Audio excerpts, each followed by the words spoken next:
It has been 1 year since Gruntilda the Witch was defeated by vertically challenged Banjo and Kazooie, and after all this time, we must ask the question: how many jumps does it take to beat Banjo-Tooie?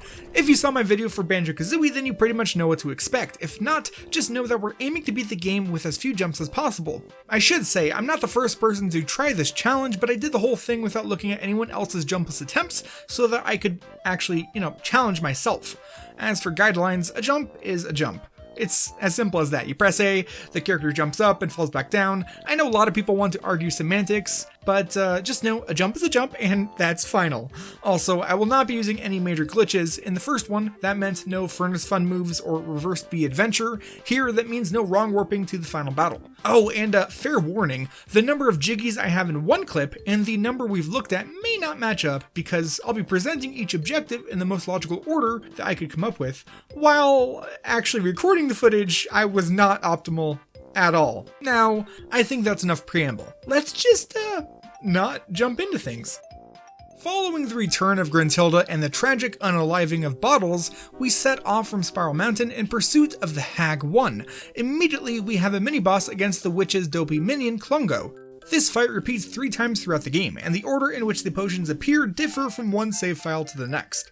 It just so happened that for this one, he used the red potion, which allows him to grow in size after using his volley of projectiles. This is by far the simplest, just attack him right after he finishes growing, easy as that. As you can no doubt tell, this whole thing doesn't require any jumps, but it's worth pointing out that Banjo's forward roll has been upgraded considerably from the first game. In this one, it travels a bit further, a bit faster, and it's controllable mid-roll, which makes it very useful.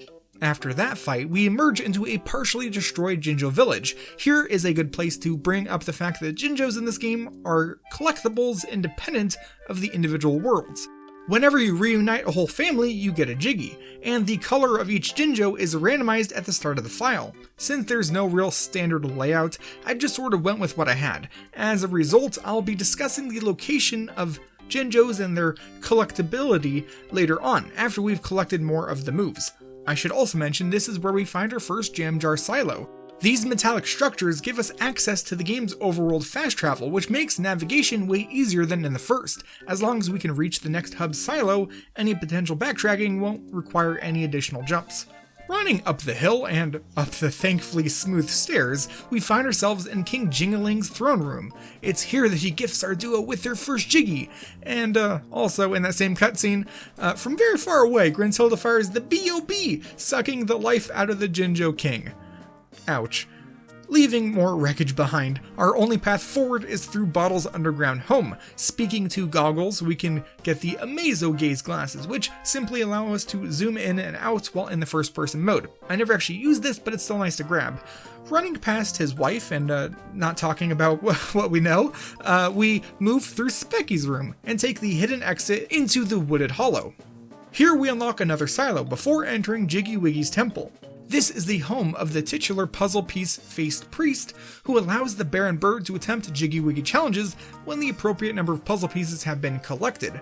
With our one Jiggy, we can attempt and easily beat the challenge to unlock World 1, Mayahem Temple. Right out of the gate, things are again different from the first game. While there's still 100 musical notes to collect per world, they're divided into 16 nests of 5 and 1 nest of 20. Much like in the first video, I won't cover how to get each of the notes, but know that I never used a jump for any of them. On the topic of notes, they're used to convince Jamjars the Mole to teach our duo new moves, the first of which being egg aiming. This comes in handy all over the place, especially to take out the Gobbles terrorizing Bovina's farm. I just realized how great that name is, giving us our first Jiggy of this world. Nearby, we'll come across one of this world's warp pads. These, once activated, allow the duo to teleport between them freely, which greatly simplifies how we'll tackle exploration. Next, we'll learn the Brigo Blaster move from Jamjars on the cliff overlooking the small lake. This is used in special first-person shooter areas, like inside Target Zan's temple. As for the challenge in said temple, you can't jump in here even if you wanted, so this whole thing is of course jumpless. From this, we get one Jiggy from Target Zan's slightly sacred chamber, and another Jiggy for defeating Target Zan himself. Back outside, our next stop is inside Mumbo's skull. Much like his home, Mumbo's role has changed. Rather than transforming the Baron Bird, he can be paid 1 Globo in exchange for his magical services, which he performs on any relevant Mumbo pads. Here, this is done so that he can raise and control the Golden Goliath. This giant golden golem is used to kick a hole through the stone door below the bridge, break the rock covering the flight pad, kick open the doors near the world entrance, and collect the Jiggy floating above the island in the quicksand.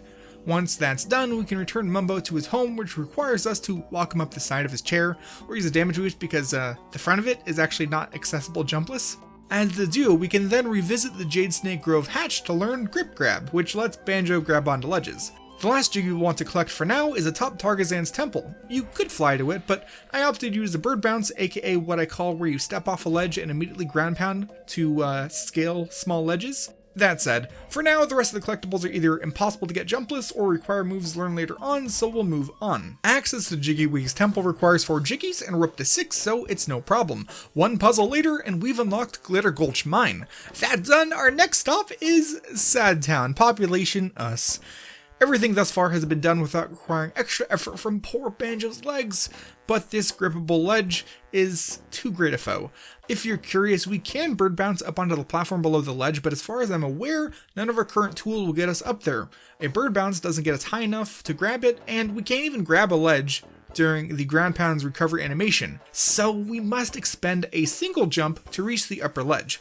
Unfortunate, but once we reach the plateau, we can unlock the silo and we'll never have to look at that cursed ledge again.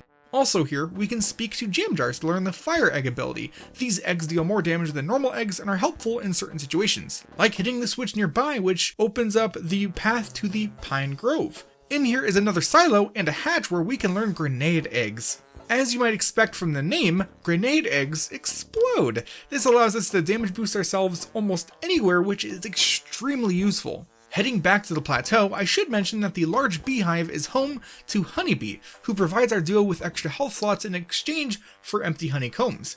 While I tried to collect as many of these as possible, having extra health isn't necessarily required, so for the sake of brevity, I won't be covering every honeycomb in the game. Just know that, much like the music notes, I never used a jump to collect any of them. Heading into Glitter Gulch Mine jumpless, we can either damage boost ourselves or simply talon trot over the left side of the wooden frame. Once inside, the layout might seem daunting at first, but the minecart track that runs through it is more than enough to allow us to reach all main sections of the primary cavern. From the entrance, we can step on a button, which opens up a gate long enough for us to race through using some speedy shoes. This gives us access to the Waterfall Cavern Jiggy.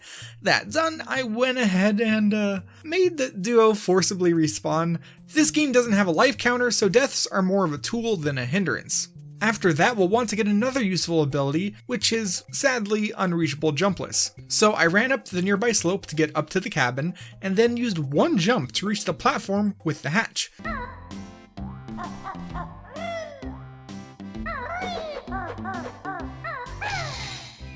Now, the Bell Drill ability is ours, allowing us to hold the shoulder button when using a ground pound to instead perform a drill attack, which is required to break certain objects. One such object is actually back in Spiral Mountain. While I did this way later than I should have, you can come here, use a grenade egg to damage boost onto the boulder, and drill it apart to uncover Banjo's pet fish Royston. After delivering him to Spiral Mountain's pond, he'll teach us how to swim faster and increase our air supply while underwater. It's not required, but it's very useful. Another Bill Drill location is actually back in Mayahem Temple. Now is when I'd suggest getting this Jiggy, but as you'll see throughout the video, the actual order is, it's all over the place.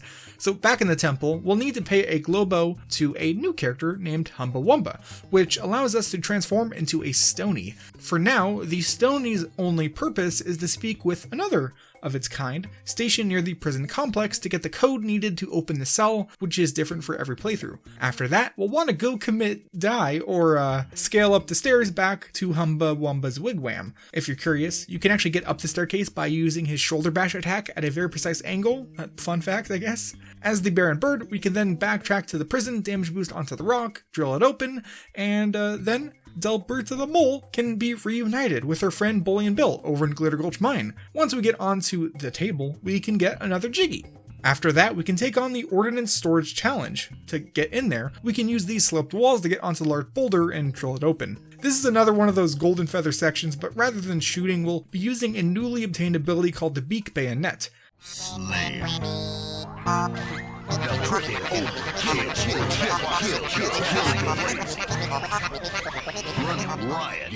After stabbing our way through all of the TNT bundles in the time limit, Bully and Bill gives us another Jiggy. After that, we might as well head into the Wigwam, pay a Globo, and transform into a cute little detonator. This little guy is used to blow open the pile of rocks, blocking the cave, holding the abomination that is Canary Mary. With either grenade eggs or by detonating ourselves, we can blow open her cage. After that, it's back to Humble Wumba's tent, transform into our animal forms, and speak with Canary beside her newly renovated minecart. She challenges the duo to a race, which is the epitome of rubber banding. As long as you match her pace and pull ahead at the very end, it's fairly easily done. The first victory gives us a Jiggy, while the second is a useless Cheeto Page, and after the second, she leaves to show up again in a later world. At this point, we should visit Mumbo's skull, though its surrounding ledges at first seemed far too daunting. Sure, a damage boost can get us up to the first little bit, but the rest are too high for a simple bird bounce. I didn't realize this till way later, but the Build Drill ability actually gives Banjo more height during his recovery flip, meaning that this upgraded bird bounce is enough to get us all the way up here. It's truly magical. Before heading into the skull, getting up here also allows us to flutter over to the nearby sign and then onto the boulder in order to drill it open. Excellent. Oh, and there's also a Globo behind the rock, which is important to grab. After taking control of Mumbo, we'll want to warp over to the crushing shed, where his magic lifts a boulder into said shed of crushing, and then visit the train station and lift the train back upright. While cruel, the best way to get Mumbo back to his skull jumpless is to take an intentional death, which always returns him to his home's front door. As Banjo-Kazooie again, the train station looks like it might need another jump. In order to get inside, you're supposed to jump up and grab onto the small ladder to get into the doorway, but I was desperate for some kind of alternative. I tried damage boosting, I tried climbing up the front and seeing if we could somehow get on top of the train. None of it worked. The solution, as it happens, was actually right in front of us all along, the ladder. Its collision hitbox is weird, and for whatever reason, if we run or roll into it from the right, there's a little bit where Banjo actually gets lifted into the air. It's pretty hard to do reliably, but running at this spot and spamming the R button will eventually allow us to start a ground pound, which makes Banjo latch onto the ladder, letting us get inside jumpless. Once inside, it's a damage boost to get inside the furnace to take on Old King Cole himself. I did this when I had ice eggs, but normal eggs or grenade eggs would do the trick just fine. Beating him into submission nets us another Jiggy, and then we can damage boost ourselves up and out of there. As for the crushing shed, it's very easily done jumpless, netting us another Jiggy. Near the crushing shed is a tunnel that takes us to a TNT hut.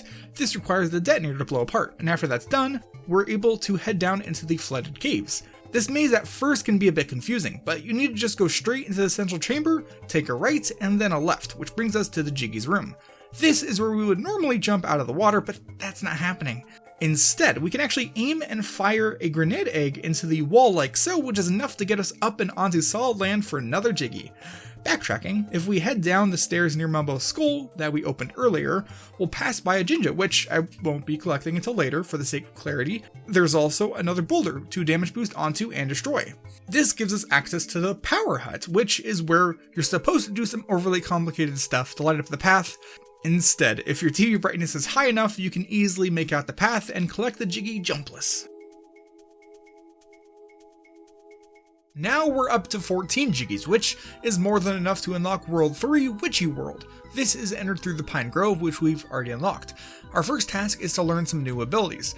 Behind the big top tent, we can learn Split Up, which allows Bango and Kazoozles to go out on their own. Kazooie obviously moves faster and is great for air-based stuff, while Banjo is slower, weaker, and has some interesting mechanics with his pack. We also want to learn Airborne Egg Aiming from Jam Jars over in Space Zone, which does what it sounds like. And over in the Western Zone, we can damage boost onto the pads, split up, and have Banjo damage boost onto where the hatch is to learn Pack Whack. This lets him use his pack as a weapon, which is more useful down the road because it slightly extends his in-air hang time. With these skills in hand, we can obtain the Mr. Patch's Jiggy Jumpless because no matter what you say, taking flight is not a jump, and I am sticking to that.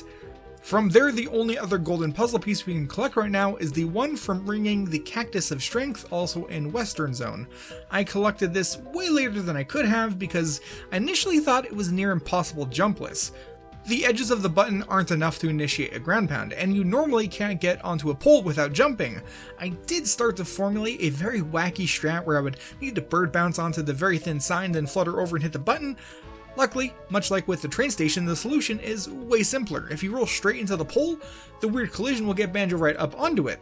Neat! With that, we can pretty easily hit it once, hit it twice, hit it a third time to collect another jumpless Jiggy.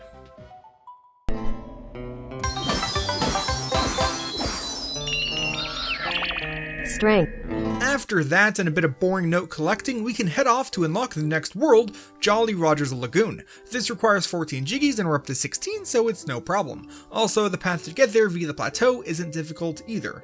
Once we're at the cliff top, we can learn ice eggs from jam jars, run along the cliff to unlock another silo, and head into the lagoon itself. In here, there are a few things we can do. A grenade egg can blow open the plaza statue to reveal some split up pads, which can be reached with a couple of damage boosts. For now, it's a good time to split off and take Kazooie into this cave to learn the wing whack ability.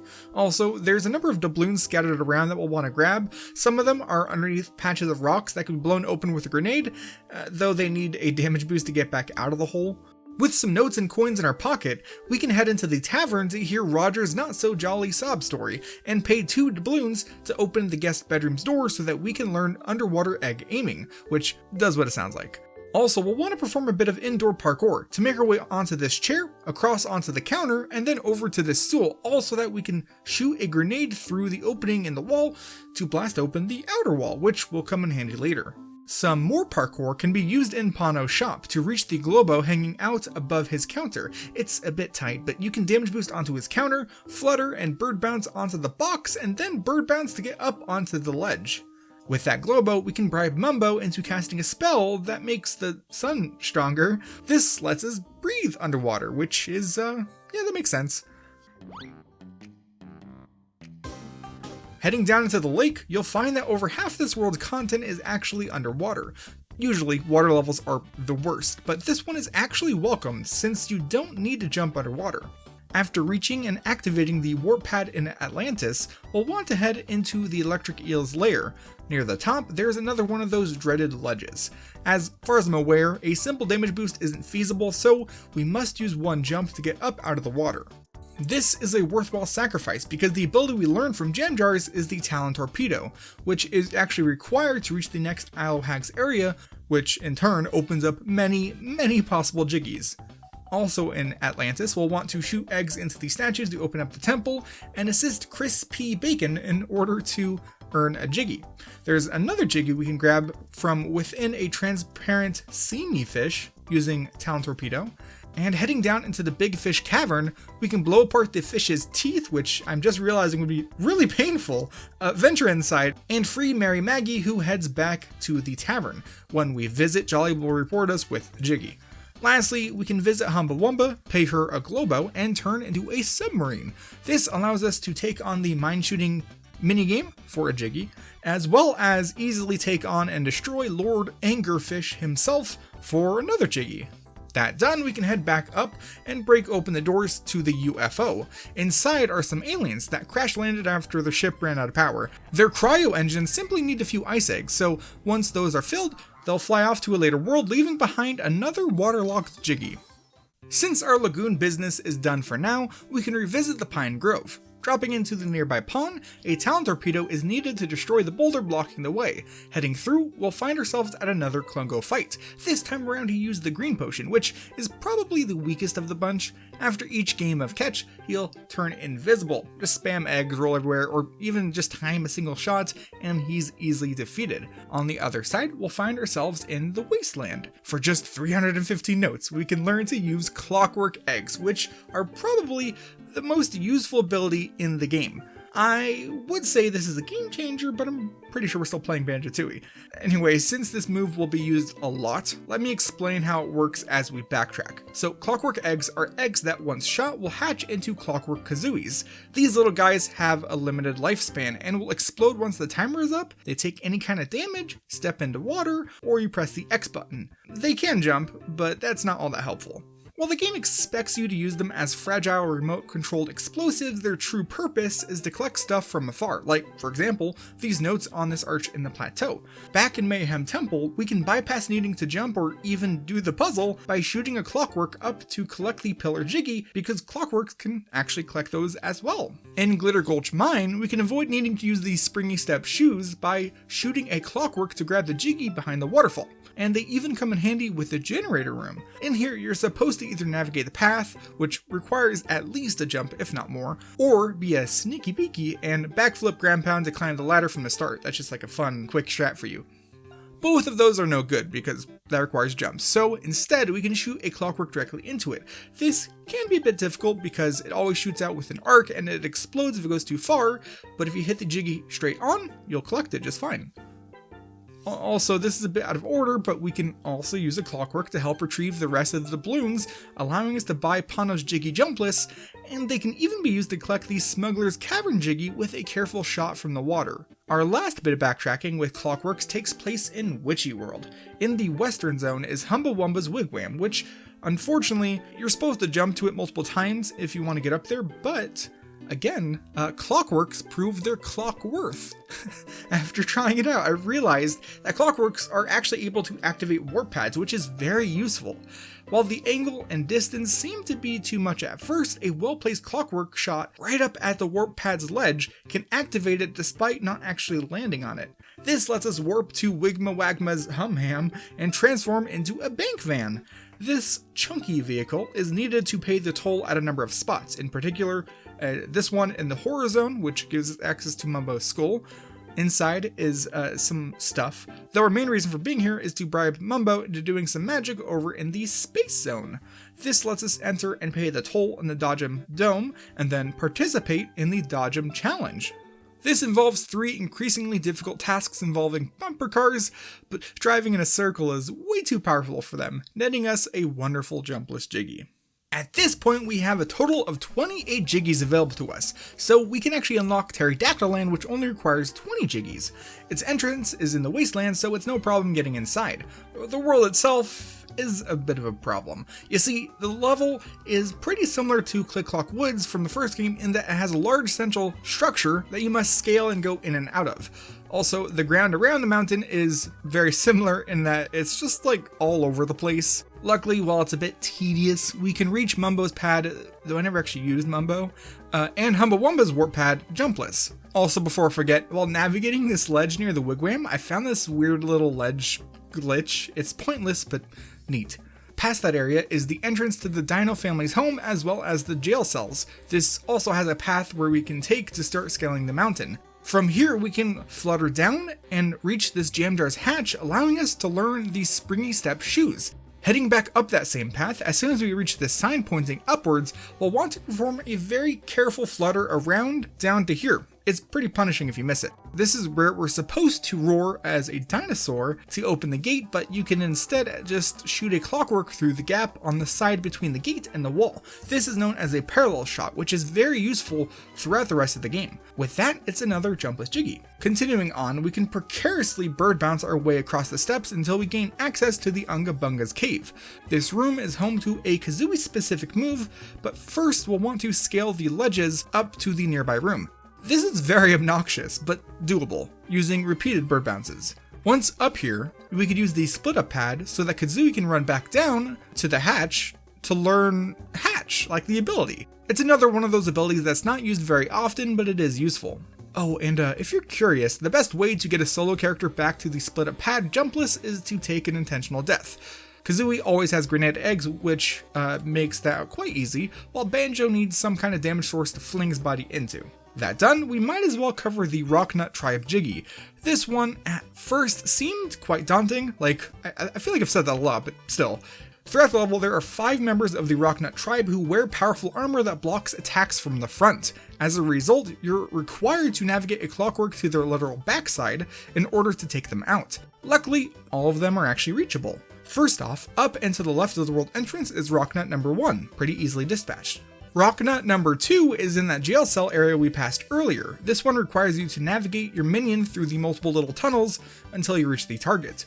The third rock nut is in the train station, which has its entrance near the springy step hatch. Heading up the path, if we instead go to the right, there's a raised lake and a waterfall, as well as a small hole for a Clockwark to go through and blast the fourth rock nut. And finally, the fifth rock nut tribe member is in the tunnel next to the Dino Roar Cage Diggy we collected earlier. Since this tribe member always faces Banjo, you'd normally run to one side, shoot a Clockwark, have it jump across, and then detonate on his exposed posterior. Since we can bird bounce to get over here, we can stand on this step, which is roughly perpendicular to the tunnel's entrance on the cage side. Shooting a Clockwark off to the right gets it back onto solid ground where we can actually have enough of an angle to take him out, netting us another jumpless Jiggy. While there are lots of notes to collect, that's it for Jiggies, so backtracking, Jolly Roger's Lagoon has a Jiggy that Kazooie can collect by damage boosting up onto Tip Top's egg and hatching it. Just note that this one is interesting that if you shoot too close, the explosion will actually touch the egg, which doesn't destroy it, but it does upset Tip Top, making you have to try again. Once his little son is free, we'll be rewarded with another Jiggy. That brings our total up to 31 Jiggies, which is more than the 28 we need to unlock World 6 Grunty Industries. Unfortunately, the path to Grunty Industries involved a hole in the side of the wall in the wasteland, which is pretty high up there. If you're curious, there's a glitch I haven't covered yet where we can actually warp through certain loading zones with Clockworks, but that requires the Clockwark Kazooie to be able to go through said loading zone, and this one doesn't let you do that. So, with no other options, we must use one jump with the springy Sin Shoes to get up and through the hole in the wall in the wasteland to go to the Quagmire. Much like way earlier, once there, we can unlock a silo, so we won't have to do that again.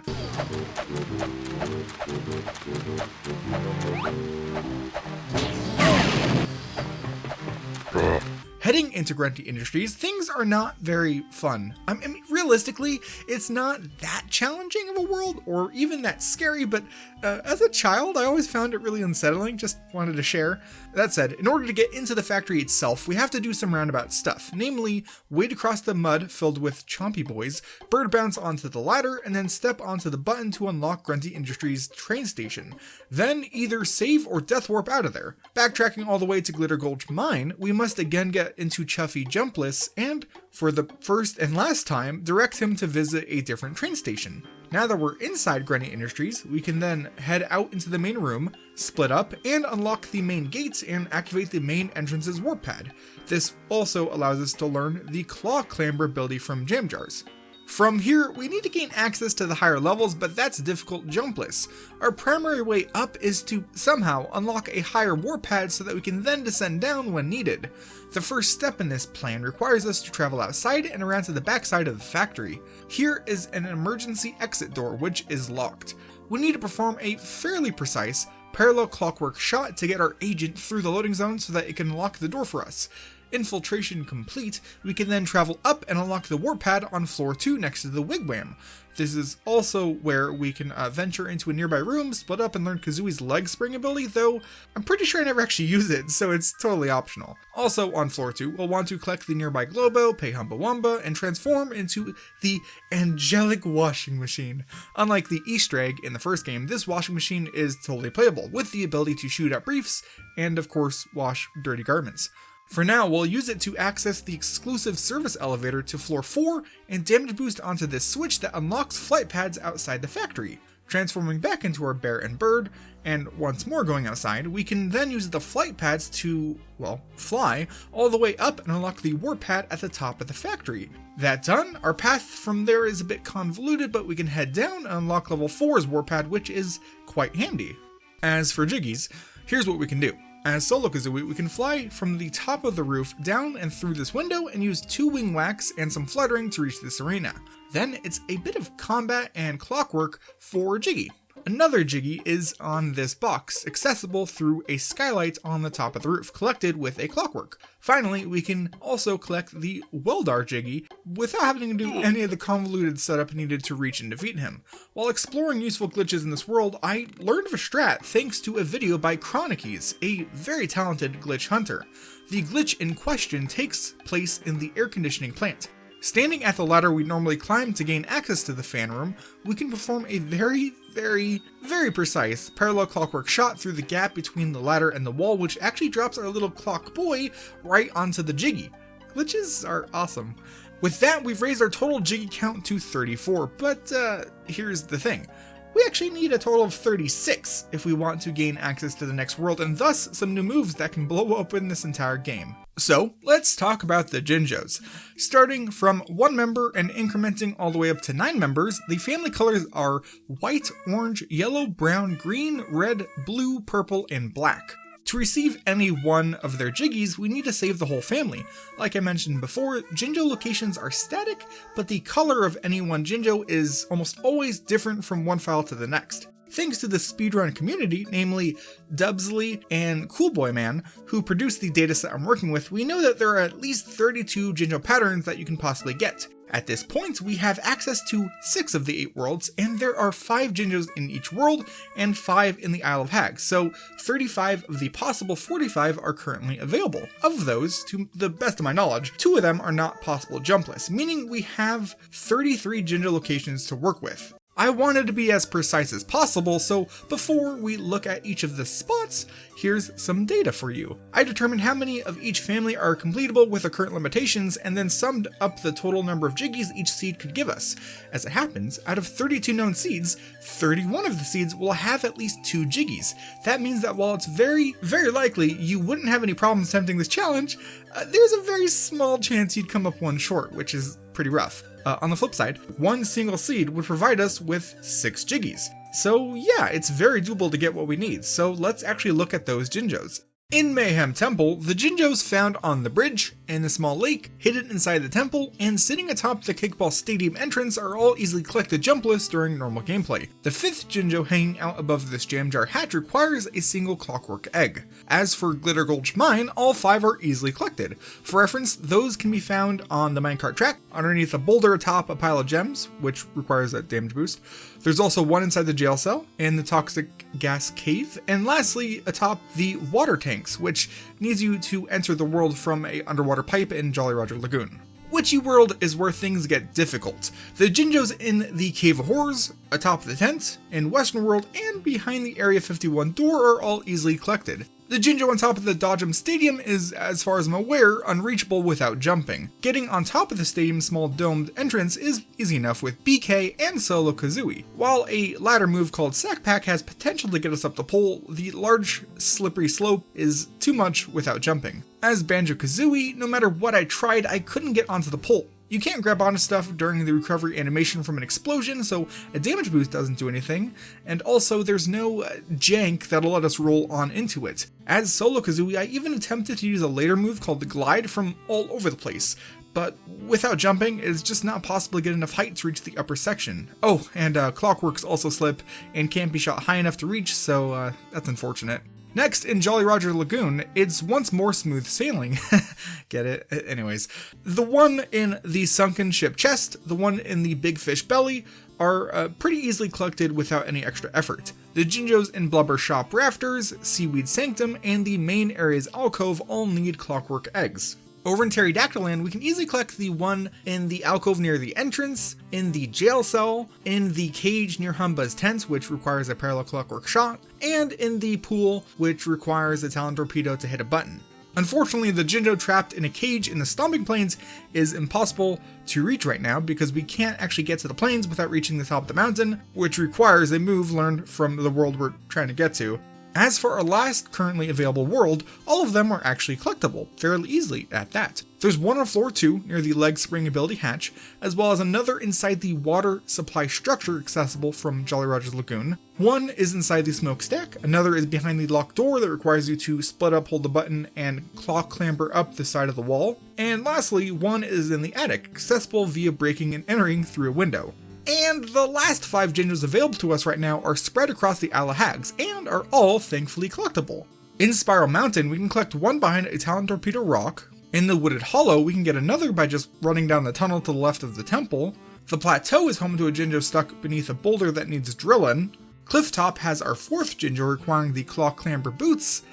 And Wasteland has our final Jinjo, which is accompanied by a tricky robotic impersonator called a Minjo. All that covered, we've collected 30 of the Jinjos, giving us at most 6 Jiggies, bringing our total up to 40. With that, we can unlock Hailfire Peaks, which is accessed quite easily from the cliff tops. This world's quirk is that it has a hot side and a cold side, with relevant obstacles and challenges on each. From the entrance, we'll want to flutter, ground pound, and burn ourselves across the lava lake to reach this structure, bait Chilly Billy into destroying it with a fireball, and boom, we can fly anywhere on the lava side. This lets us unlock the fire side upper area pad, as well as enter the ice side and then activate the upper, lower, and icicle grotto pads. As for abilities, we can split up from the fire upper area and take Banjo over and down to this Jam Jar's hatch to learn Shack Pack. It's a real neat move in some very specific situations. One of those situations is in Grunty Industries. From the first floor, we can head down into the air-controlled plant where we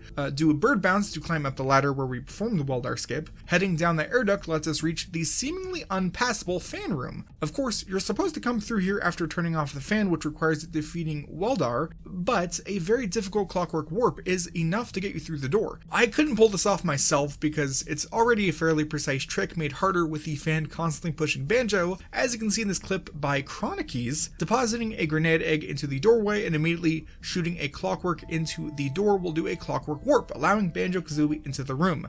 I couldn't do it, but it is doable, so I'm considering it done. From there, we can use Shack Pack to retrieve the Toxic Waste Jiggy. Hailfire's final ability requires us to first bait Chilly Willy into blasting the Bigafoot on the icy side, split up, and have Kazooie claw clamber up the side of the mountain. From here, we just need to carefully wing whack and flutter down to reach the hatch that normally requires a bunch of cursed platforming. This rewards us with the glide ability, which lets Kazooie hold a trigger button to glide, well, in the air. It's basically falling with style. Like I mentioned before, this opens up a number of jiggies. First off, we can backtrack to Witchy World and take Solo Kazooie into the Star Spinner area. You're supposed to climb the stars using jumps, but we can actually use a wing whack out of the crater to get airborne and then flutter and glide over so that we can get hit by an enemy and recoil onto the first star. It sounds very simple, but it took me like 20 minutes to get up there just once, though as soon as we're up there, we can climb the rest of the stars with no issue. At the top, to collect the Jiggy, we can aim and shoot a Clockwork so that it hits it head on, which is tough, but doable. Even bigger than that though, in Terrydactyland, inside the mountain's cavern, we can split up and glide over to the previously inaccessible flight pad. I tried for way too long to get up here as Banjo-Kazooie using a damage boost, but I don't think that's possible.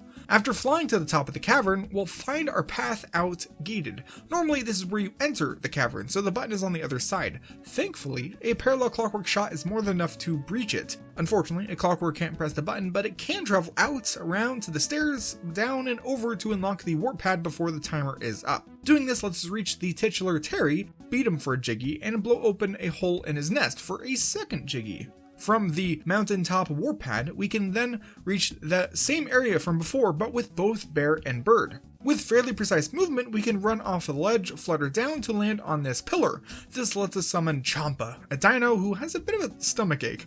To fix this, he eats us, and we participate in a minigame to clear up his gut. As a reward, we get another Jiggy. From the mountaintop, we can also take Kazooie across the treacherous pathway and through the Fire Nest Cave. We need to shoot ice eggs to extinguish the fire, and some very careful movement will actually get us across into the aforementioned Stomping Plains. With its warp pad, we can reunite and bring both Banjo-Kazooie here. The Great Faceless Stompodon guards these plains, and one step from it reduces us to 1 health. As such, we have to Wonder Wing our way across in order to activate the button and retrieve its Jiggy. Just checking in, we're now up to 46 Jiggies. That's already more than enough to unlock the final world, but first let's go ahead and grab some Hailfire Jiggies. First off, Hailfire's Coliseum has a path into the Mayahem Kickball Stadium in Mayahem Temple, along with a handy warp pad. After transforming back into the Stony, we can teleport into the stadium and painstakingly shoulder bash into the corner of the wall and the steps in order to scale them jumpless. This took way too long to get done, but once it's done, we can go through a set of minigames for a Jiggy. Back in Hailfire, the Jiggy inside the volcano is fairly easy. We just gotta perform some careful flutters and ground pounds to navigate the various platforms. Also near the top of the fire side, we'll want to use Solo Banjo's Shack Pack ability to delve into the hot water to retrieve the helpless fish. Unfortunately for the fish, we'll be taking him over to the icy side and delivering him straight to the mouth of Boggy the Polar Bear for another Jiggy. By the way, if you're curious, to get to this igloo, we need to abuse Chilly Willy's Frostbolt attacks to scale the fearsome ledges. Also, each of those attacks shakes the screen, which actually allows for a really cool trick. If we position Banjo against the right wall of the igloo's entrance, aim directly at the seam, and wait for the perfect moment, we can fire a Clockwark egg right through the gap that appears during the screen shake. This allows us to collect the icy side train station Jiggy not only jumpless, but without needing to do any of the usual required shenanigans. Next, we should collect the Globo, deliver to Humbawamba, and transform into a snowball. In this form, we can teleport over to the upper fire side, roll to the left, and head back into the icy side. Assuming we have full health and thus are hefty enough to press the button, the oil drill can be turned on. After transforming back, Solo Banjo can use the Shack Pack to venture into the pipe and collect another Jiggy. Also on the icy side, I should mention that on our first visit we'll see a fun cutscene where the aliens from earlier show up just to have the father fall out of the ship. He, dies. After reviving him with Mumbo's magic, he'll ask us to find his 3 children. The dead alien named Alphet near Humba's tent needs to be build drilled free, as does Betet, but you'll need to rely on getting airborne from Chilly Willy's frost attack. The third, Gamet, is above the icy split-up pad. You just need to take Solo Kazooie up the side of the mountain and carefully glide and flutter down to land directly onto the small alien and, hatch her? Okay, the last thing we'll need to do is have Mumbo come over and revive Alphet, which rewards us with another Jiggy. The other Mumbo pad near the igloo can be reached with more of Chilly Willy's frostbolts. Once up here, Mumbo can revive the frozen Saberman. As Banjo and Kazooie, we can then use fire eggs to warm him up in preparation for a later visit. For now, we have a total of 52 Jiggies, which is way more than enough to unlock Cloud Cuckooland, the final world of the game. In this one, navigating between individual islands is done with the flower, cannons, and jelly landing pads. It's weird, but no jumps required. Also, there are multiple flight pads scattered around. As for warp pads, the only other one is in the central cavern. This world also has one new ability. You're expected to do some overly complicated stuff to reach it, but Banjo can just enter the cavern from the front, drop down to reach jam jars with Shack Pack. The move you learn is none other than Sack Pack. These names are very easy to mix up. Sack Pack allows Banjo to wear his backpack like a potato sack, which has the added benefit of making him automatically bounce all over the place while moving. If you're curious, no, those are not counted as jumps. Rather than go into the Jiggies in this world, let's first backtrack to Terrydactyland. Up inside the mountain is a small cave, accessible from the above ground lake, where we'll find another Jamdar's hatch, which I thought previously inaccessible. The trick I found is to actually bait out the enemy in this corner and dismount so that you get damage boosted up. Once up here, we can learn Taxi Pack, which lets Banjo scoop stuff up and take them places. While we can get some Jiggies with this new ability in Grunty Industries, it's actually the key to unlocking another move. Outside the factory, we can smack and transport a battery to unlock the toxic waste plant. I originally thought this would require us to reach the battery slot platform, which seemed nigh impossible as Solo Banjo, but we could just toss it in. I tried to Theorycraft away from up there for hours, and you could just toss it in. It wasn't my proudest moment. Using the claw clamber boots, we can get up and over to access the newly opened hatch. Once inside, we can split up and Banjo can learn Snooze Pack.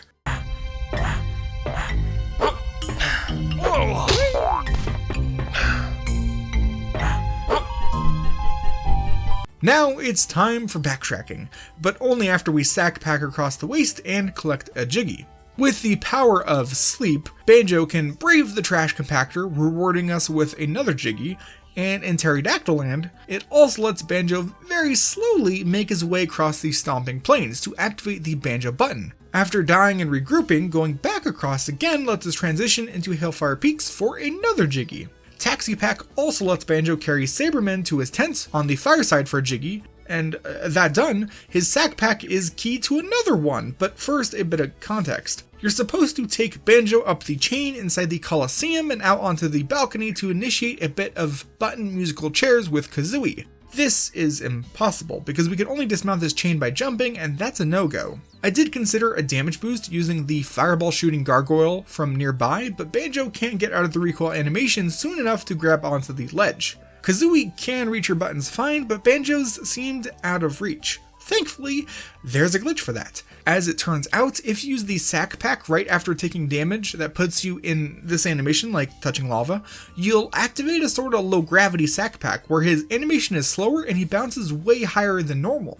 Combined with the dismount for added hang time, Banjo can quite easily reach this nearby alcove. From there he can navigate over to the other alcove and then carefully bait out a blast from Chili Billy, which allows you to initiate the glitch again. And then, I had to try this a few times, we can bounce out to the right, dismount, and use the pack whack to get just far enough to land on the balcony. Yeah, it looks painful, but it's very much worth it because we can easily activate the other buttons for yet another jumpless Jiggy. From there, it's finally time to take out Chili Billy and Chili Willy, who ended up being a couple of our biggest allies in this world. On the fire side, we can fly up to access the stairs to the peak. As for the ladder, a careful bird bounce will be enough. The icy side arena is reached in much the same way, just needing the claw and clamber boots that we've shown off previously. These battles can seem daunting as you'd usually fire eggs out of the cannons and jump over their spicy tongue attacks. Instead, you could just use Wonder Wing to avoid that damage and either bird bounce or carefully damage boost across any of the gaps between the platforms. With those strats in mind, both battles are pretty easy, which is another Jiggy for us. Heading back to Witchy World for the last time, we finally have all the tools needed to return Boggy's mischievous children back to their mother. Soggy can be bribed into heading back by giving her fries, which is easy enough. We just need to press the button to activate Salty Joe's shop. Moggy needs to be smacked before he'll head back. And when it comes to Groggy, he's stuck near Mumbo's skull, but refuses to go back until he's given one final burger. To activate the burger shop, Solo Kazooie will need to get onto the big top tent, which requires a damage boost and careful movement, and then glide all the way over to the button. After being fed a burger, Groggy will allow Banjo to taxi him back to his mother, at which point we'll get a Jiggy. And then over in Western World, we can also do some stuff with the inflatable tent. Solo Banjo has no problem using his sack pack to bounce his way up and into the air pump room. Kazooie previously seemed like a lost cause. She's great at controlling descents, but gaining height without flying is a no-go. Luckily, she can just barely get in with the help of wing whacks and gliding. After the tent is reinflated, the duo's flying challenge is an easy Jiggy. Kazooie's solo ring challenge is much harder. You're expected to grab the running shoes and jump through the various rings. Of course, we're not gonna do that. The red rings worth 1 point are easily enough run through, as their lower edge is almost flush with the floor. The smaller, higher up green rings worth 2 points can't be run through, but thanks to the game's weird collision, you're able to rub against them and sometimes get the points. And the blue rings are totally out of reach. Also, I'm realizing I called this thing a tent twice, even though it's a castle. That's just future me being confused at past me. Okay, anyways, that's a Jiggy, awesome. Back up in the clouds, let's look at what's available to us. So first off, down and to the left of the cavern's main entrance is George Ice Cube. Much like his wife, his only fate is suffering, because he asks us to push him off the edge only for him to fall and melt in the pool of boiling water in Hailfire Peaks.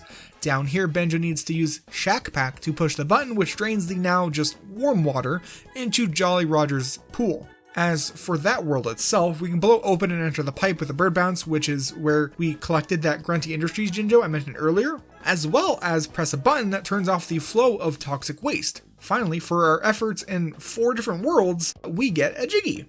Another water-related task in Cloud Cuckooland requires us to break a Talon Torpedo boulder in this reservoir, which blesses some rains down in Terrydactyland. Dippy gets to drink, and we get a Jiggy. I should also mention that this world has 2 Mumbo skulls. It's a random chance on where it'll be, but in one of them we'll find an aggressive Mumbo. Beating him up reveals that he's actually just Minji Jongo, a robo-imposter. It's a simple battle, and thus a simple Jiggy. Inside the main cavern, there is a large metal safe that requires a code to be inputted. You're expected to enter this code by pressing buttons placed around the world, but a easy parallel clockwork shot that make the lockpicking lawyer proud skips that entirely for another Jiggy. There is another puzzle piece inside of the Red Jelly Castle which requires Solo Banjo's Shack Pack to enter, and then to actually reach the Jiggy, the Sack Pack dismount is just enough height. Oh, and another Jiggy can be won using Kazooie in a minigame inside the trash can. Then, one of the islands accessible via flowers or flying contains Humbawumba's Wiggity Waggity tent. By paying a Globo, we can transform into a familiar form, B. His moveset is much the same as in the first game, able to take flight after becoming airborne, which is doable by walking off a ledge. His new fancy ability though is to aim and shoot stingers while mid-air. This is used to defeat the various eyeball plants throughout the world, which gives us a Jiggy, and then it's also used to open the path into the Zubba's nest high up in the mountain. And here is a minigame where they once again offer to die for the sake of a bit of shooting practice. Of course, the reward is a Jiggy. Back at the wigwam, outside is the final boss of this world, Canary Mary. Now, don't get me wrong, this doesn't require jump at all. That said, her rematch race is stupidly difficult. Personally, I don't think I've ever beaten it with just my feeble human hands alone. There's loads of tricks that you can use. Personally, if I had the option, I would have just used a turbo controller, but since I didn't have one of those handy, I opted for a different kind of tool-assisted run. While playing the game on the Xbox 360, I had used a pen that I rubbed quickly over the X button, but my Xbox One controller seemed to be a bit too stubborn for that, so I opted for something a bit different. I used the handle of my Pro Switch controller. Yeah, sure, I may have risked scratching two of my favorite controllers, but something about the collaboration between Nintendo and Microsoft for a Jiggy just sort of makes sense.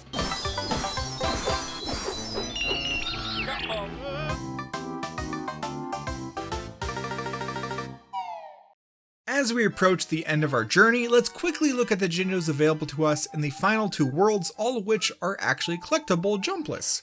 Okay, so before we can even talk about the Hailfire and Cloud Cuckooland Jinjos, I need to go back and talk about the Stomping Plains one. You might notice I'm a little flustered because I'm actually in the middle of editing a video, rushing to get it out, even though it had to be delayed because stuff like this. So while recording the footage of the demonstration of how you are normally supposed to do this Jinjo, you run and jump between the various footprints as Kazooie to get to the other side to press the button to open the gate. Yes, there is a glitch in the N64 version where you can scoop it out or use a beak egg barge glitch, but that doesn't work on the Xbox version, so I thought it's impossible.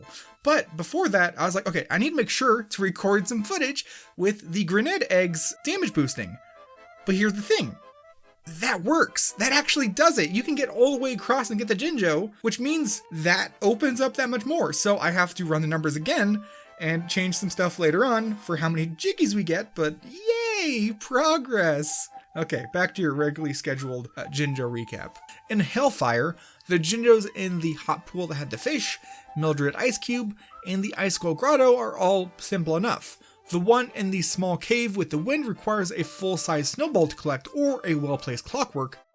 As for the one behind the boiling hot waterfall, we can't get in there using the Wonder Wing, which is what you're supposed to do, but it turns out we could just damage boost up in there. Nice. In Cloud Cuckooland, the Jinjo in the central cavern, Humba Rafters, Stinky Cheese, and Trash Can are all accessible with clockworks. Oh, and the one inside the Minji Jongo skull can be grabbed like normal. Now, before we head off to the end of the game, let's first do a bit of a recap of all the Jiggies I had to leave behind. So in World 1 Mayahem Temple, 3 of the Jiggies are just out of reach. Slumber's Treasure, located atop Cheeto's Temple in the Jade Snake Grove, normally requires you to jump twice to reach the platform and sneak across the bramble to grab it without waking up the snake. A clockwork is the go-to tool for this, but that has a few issues. Its range is limited, and it will alert the snake if it touches the floor, and it'll explode if it hits any part of Slumber. I tried for quite a while, but I couldn't quite get it to work. Like most of the Jiggies on this final list, I think there's definitely potential. The Jiggy on the other side of the prison compound's stretch of quicksand would normally require about 4 jumps to reach the waiting boots which are required to get across. I tried and tried to get a clockwork across, but it just doesn't reach. We can't split up anywhere in this world, and a solo Banjo or Kazooie can't leave the other in a world. You can't actually have sack pack or glide. I mean, there is a glitch where we can mess with where the Dragunda spits you out, but I don't think that is enough to get there either. The last Mayahem Temple Jiggy is the Targazan Sacred Relic, which is found in the Unga Bunga Cave in Terrydactyland. The thing is, here you're supposed to sneak across, jump up, grab the relic, and just walk it back. It's a surprisingly easy Jiggy, and it's supposed to be done very early in the game. So this was like my goal, this entire challenge. It's like, I really want this Jiggy, but it always seemed just out of reach. But while getting the footage for this bit, I cracked the case. So this is not a possible Jiggy, it's actually quite possible. Okay, so we'll want to split up outside of the cave, like somewhere like the jail cell, and walk Banjo all the way up. Using the fire to activate the low gravity sack pack, we can get over onto this fire and damage boost so that we land in front of the relic. Now, when we pull out our sack pack, we'll again have the low gravity glitch, and we want to very, very carefully dismount while just nudging forward barely so that Banjo lands right up there on the ledge without touching the relic. As soon as you touch the relic, you're locked into holding it, but if you go into your sack pack, then collect it, and then go all the way around and then die, it's not removed from you because it hasn't been pulled out yet. So if we group back up as Banjo and Kazooie and we go and die when we respawn, which we respawn in the last place we entered the world, which was in the Unga Bunga Cave, we have the relic. I'm just so excited. I did not expect to get this Jiggy, but it worked. And that's how it's done. Once we have the relic, we can freely just walk back, turn it in, and collect the Jiggy, no problem, making it 73. Look at that. I did not expect that. In Witchy World, there's again 3 Jiggies I wasn't able to get. One is atop the Dive of Death platform in the Spooky Zone, as Banjo-Kazooie, our only barrier, is actually getting onto the ladder. Like I mentioned before, Banjo can't grab onto stuff during the recoil animation for an explosion, so grenade eggs don't help, and there's no janky collision like the train ladder and cactus pole, so that's also out. As for Solo Banjo, he can quite easily get up onto the ladder using his sack pack, but the actual Jiggy seems to be a bit too high. If we could activate the lower gravity sack pack glitch up here, it might be possible, but I just don't think it's currently doable jumpless. Nearby, this spiral slide near Mumbo's skull is also just out of reach. We can get Banjo-Kazooie and Solo Kazooie up there quite easily, but we would have to use a jump using the spring pad to reach the Jiggy itself. The surrounding standable area isn't far enough out to permit a Clockwark to hit the Jiggy, let alone land on top of the platform. And the last Jiggy in this world is the Saucer of Peril. The only thing stopping us from getting its jumpless is the ledge in the fuel storage room. We need to get Detonator Banjo up there to blow open the rubble, but his little hops aren't enough to get there. Also, attempting the detonator levitation glitch would require a jump, so that doesn't help either. So close yet so far. The next 3 troublesome Jiggies are in Terrydactyland, all of them requiring a lot of steps. We can warm and feed almost all of the Oogle Boogle tribe, but just almost.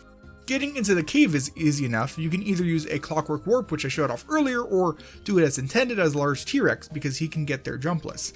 Lighting to the fires is easy enough, as is delivering food to them from Witch World. The issue arises when trying to reach the 3rd. You're supposed to use the spring pad to jump up to the grabbable ledge. While it might be possible to light the fire from afar using some weird stuff, without a method to get Banjo up there, it's a no-go. This cave is also where another Jiggy has issues for much the same reason. Hatching and returning Terry's eggs is quite doable for 3 of the 4, assuming you do the one inside the central cavern last. The egg in this cave is just out of reach, and our only means of getting that high is another shock spring pad. And then the last Jiggy from this world would come from helping Scrotty with her kids. The sick dino should also be jumpless, as we can unlock the Terrydactyland train station with Solo Kazooie, and it's a small jaunt over there from the cave. The only thing stopping us from getting this Jiggy is actually in Witchy World. There, we need to unlock the train station by stepping on the button. A Clockwork doesn't work, and we're expected to use the grabbable ledge in at least one jump. I truly believe that this is possible using Solo Kazooie and a series of glide flutters against the available slope walls, which would give you enough height. It's just so close, it's not quite there. If it is possible reliably, then the Jiggy would be totally jumpless. As for Grunty Industries, almost half of the Jiggies go uncollected. First off, we can wash almost all of the rabbit workers' clothes with the washing machine, but at the very least, we would need at least one jump outdoors to get up onto the platform.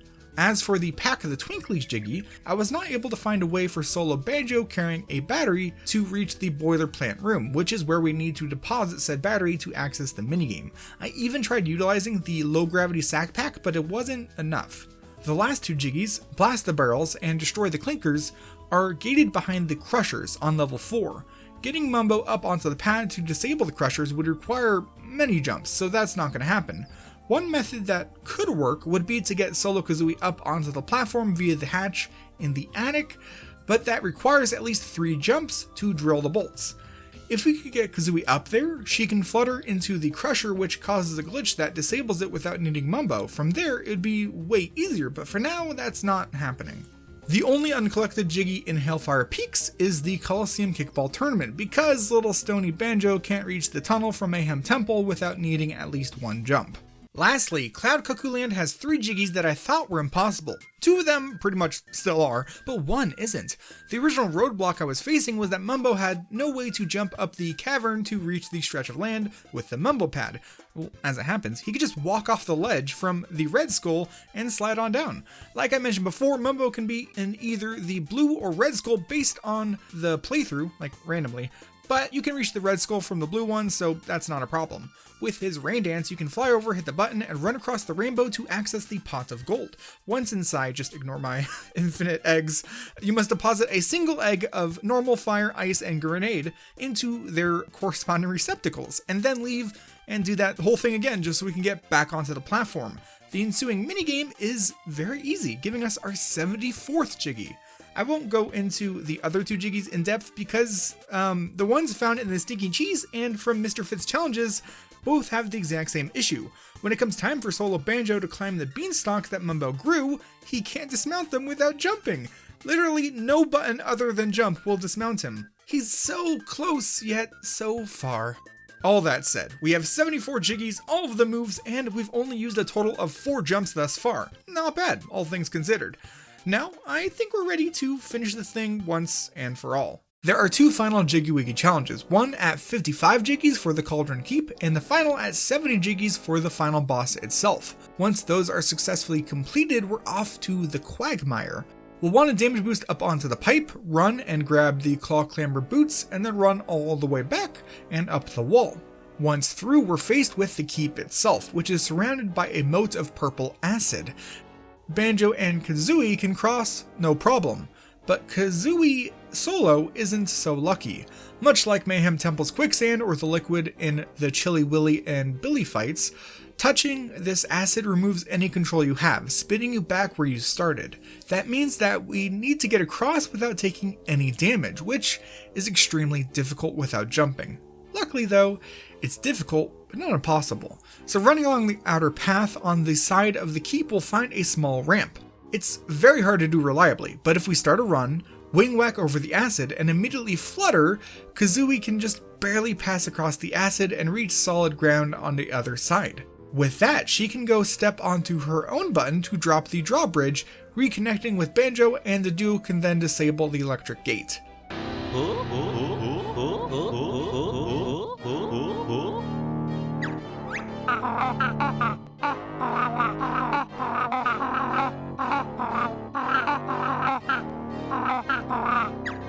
Heading inside, we're faced with the 3rd and final encounter against poor Klungo. On my file, he used his blue potion for this one, which lets him create holograms in an attempt to confuse you. While annoying, this fight is just as simple as the previous, and we're able to move on to the government-mandated game show.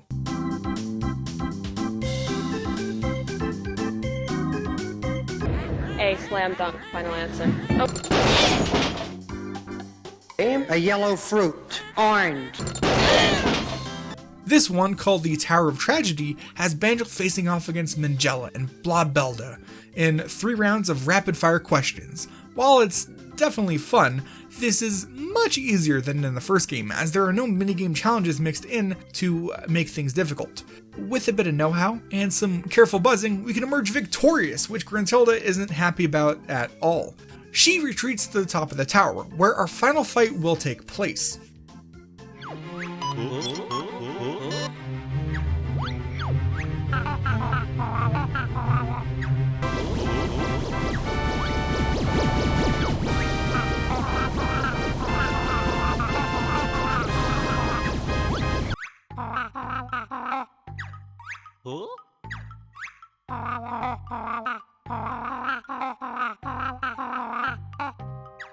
Before entering said fight, I should mention that Dingpot the Cauldron is here, ready to help the duo once more by refilling their eggs and health. Unfortunately, we would have to jump to get into him, so the only way to legitimately refuel between attempts is to warp pad out and head all the way back down, which is not fun. Taking an elevator up, Banjo and Kazooie find themselves facing off against Gruntilda in the Hag 1, which is the vehicle that we've been on the trail of since the start of the game.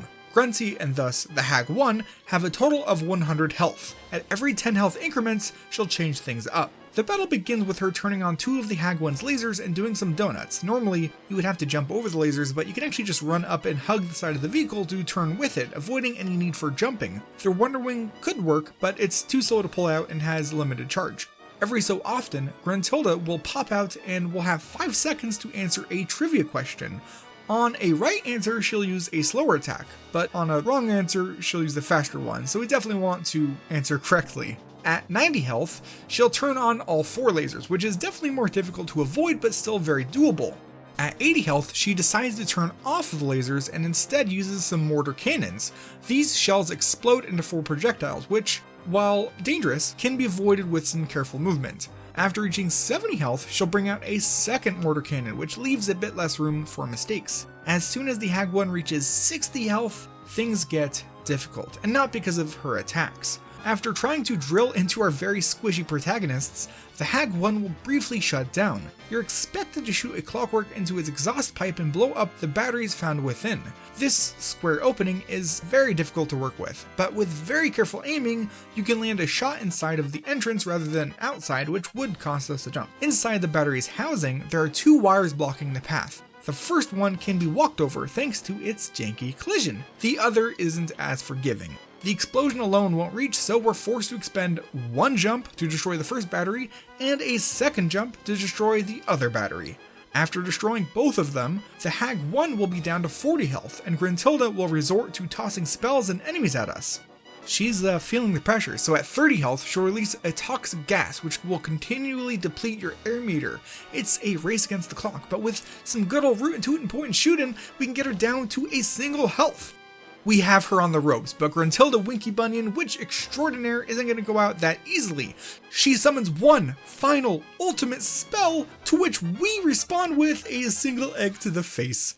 After all of this, she is the source of her own destruction, and her ultimate spell ultimately spells her own doom, blowing up the Hag 1.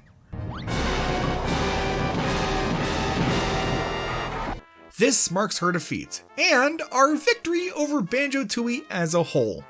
So, finally, as the credits play, I can answer the question, how many jumps does it take to beat Banjo-Tooie? Well, it's just 6. Talk about an improvement from the first game. Like I mentioned at the start, I took on this challenge and I saw it to the end without looking at anyone else's jumpless attempts, so I was not expecting it to be this low. If you look back, our jumps were used twice for overworld progression, twice for access to critical moves, and twice in the final battle. While there is always room for improvement, I am quite happy with how this turned out. Hopefully, if you watched all the way to the end, I hope you feel the same.